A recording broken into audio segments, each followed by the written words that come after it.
Emanuela asked, who provides the snacks for preschool? Me or my preschool families?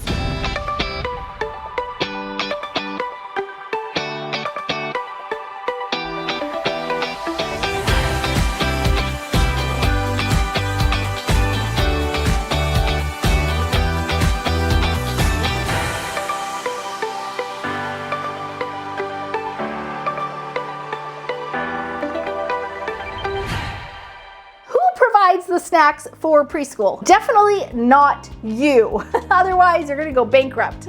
Yeah, snacks get really expensive. When I was starting my preschool, I was thinking, okay, here's all the things that I need for my preschool. I need my arts and crafts money, and that's pretty much it. Like that was like my budget was arts and crafts and a little bit of field trip money.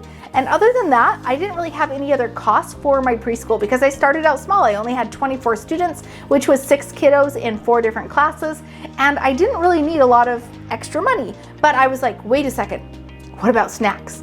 Because at soccer, there's always a snack, and at, you know, all these different things, there's always a snack afterward. And I think during preschool, there's gonna be a snack. Remember, I didn't have anybody teaching me when I was starting. I was like, 2.5 hours, there should probably be a snack. And then I started thinking, well, that's gonna get expensive because even like a box of goldfish, that's $2.50. And if I go through one of those on every single like preschool class, you times that by 20 and all of a sudden you're at, I don't even know, 50 bucks or something like that. I'm like, I don't want to spend 50 bucks on snacks, right? Like when you're starting out, you want as least of all these extra expenses as possible. And so I said, well, that's not gonna work for me. Why don't I create a snack bucket? And so instead of just saying, oh, by the way, you've got snacks this week, or, you know, please bring snacks, I made it a fun activity where they went home with a snack bucket. Now the snack bucket is a little tote about this big and it has a little handle on it. You can get them at Walmart. I've seen them in different stores. Basically just a clear see-through tote that a child would take home and fill it full of snacks for a 2 or 3 week period and then bring it back to preschool class. And so then that's it, then they're done. Now with the snack bucket, I always buddy it up with the Student of the Week paper. So you can Google Student of the Week preschool or just Student of the Week period, and you're gonna find some really cute ones, things like All About Me or other things like that, and just print those out. And you can stick one inside of each snack bucket when it goes out so that you can, when it comes back, that child is the Student of the Week. And it makes it fun because like the child gets to fill this out with their parent while they get to pick all their favorite snacks and put them into the bucket and bring it back. So it's like, it's not just, hey, you're in charge of snacks, but you're also the Student of the Week. So I've buddied up a really fun way to get the kiddo excited and also just have the parent be on board. Now remember, whenever you're doing any of these things, you have to train your preschool parents. And so at the beginning of the school year, I always have a meet and greet process where I tell them about the snack bucket and I educate them that yes, your child will go home with a snack bucket one time every school year, and you're gonna fill it full of snacks for a 3-week period. Now in kindergarten, it was for a 2-week period because there were 18 students, but usually if you have about a class of 12 or less, if it's 12 students, they're gonna get basically a 3-week period. If you have less students than that, they might get 2 different periods, and you'd probably do 2 2-week periods. Usually like, you know, staggered, right? Sometimes if they have siblings, guess what? They get the snack bucket 2 times.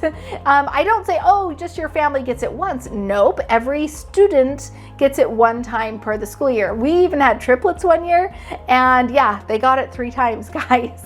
It was a lot. But they're paying a lot for tuition and that's what they expect. What about allergies? How do you deal with that? We definitely had kiddos who had allergies. Like we even had a peanut, huge severe peanut allergy where the entire room was peanut free. We've had other kiddos who've had gluten allergies, things like that, right? So some things you have to be really sensitive of. Now, if it's ever a peanut allergy, what we always do for that situation is we literally do a complete peanut-free classroom. Now, some parents are like, well, it's only if they ingest it, right? Other parents are like, it's if they touch it, right? So you've got ingestion versus touch. Touch is obviously peanut-free period, right? Obviously, and maybe even school-wide, you're gonna go peanut-free because it could be on the handrails, it could be on the doorknobs. If you have hallways, or we had stairs that went up and down our schoolhouse, and they could totally touch if someone else had peanut butter on their hands. So you might even do a school-wide policy. It's not a big deal, guys. to not do peanuts in snack, okay? It's okay. It's not like they're coming and they have to have their PBJ lunch every single day or something, right? They can do without it. So we've done that before, like peanut-free classrooms.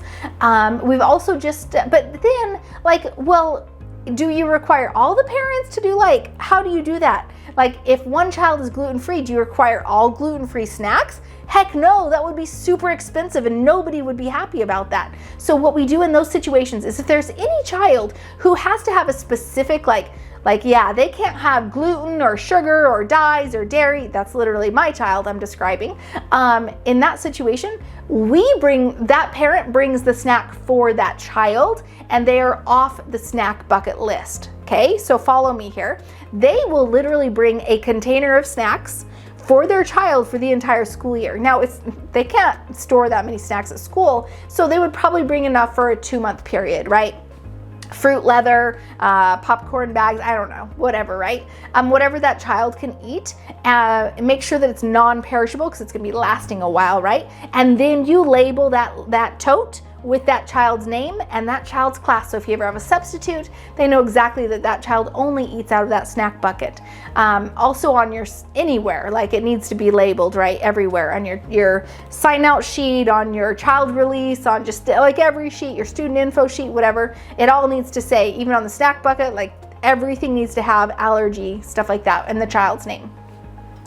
Just in case you have a sub and it's not very clear. Like every time that snack bucket grab, it better be right there. And we do have the labels actually in our director system that help you with that. And actually I think it's in our success system as well, that help you so that you know exactly what to stick on the snack bucket. If you've heard me mention in this video any of our products like our 30-day challenge or our complete preschool assessment toolkit, or even our advanced profit strategies, or even any of our systems like the success system or the teaching system or the hiring system or anything, right? Any of our systems, guess what? I have exciting news for you because you can get all of those for free as a Preschool All-Stars member. That's right, you've heard me talking about this before. As a member, you get access to our systems, done-for-you files, and step-by-step video trainings, so that you can fast track your success to getting your preschool going. I've got every system you need from the moment you think about starting your preschool all the way to hiring teachers, to streamlining your tasks, to becoming a better preschool teacher, to making more money in your preschool, to filling your preschool classes, to hiring your teachers and your directors, to even creating a private kindergarten, and finally one day selling your preschool. I have it all from A to Z, and I can't wait to share it all with you. You're gonna get exclusive free access to that inside of Preschool All-Stars. You'll also get access to me and hundreds of my preschool owners as we support you and cheerlead you on your journey. So if you'd like to be in this exclusive membership community, I invite you to join us. Click the link in the description or go to preschoolallstars.com. I can't wait to support you on this journey. Let's go. And we do have the labels actually in our director system that help you with that. And actually I think it's in our success system as well, that help you so that you know exactly what to stick on the snack bucket.